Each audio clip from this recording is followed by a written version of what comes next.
बारामतीत विमान दुर्घटना, उपमुख्यमंत्री अजित पवारांसह 6 जणांचा मृत्यू. डीजीसीएची प्राथमिक माहिती.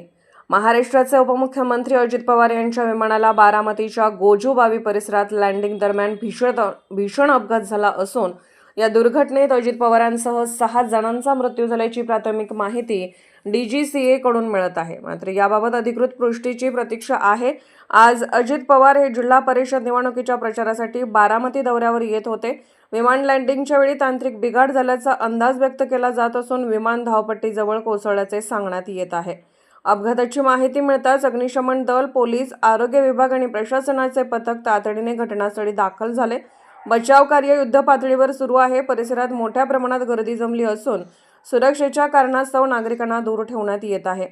डीजीसीएच्या प्राथमिक माहितीनुसार या दुर्घटनेत 6 जणांचा मृत्यू झाल्याची शक्यता व्यक्त करण्यात आली आहे. मात्र अंतिम आकडेवारी आणि अपघाताचे नेमके कारण तपासानंतरच स्पष्ट होणार आहे.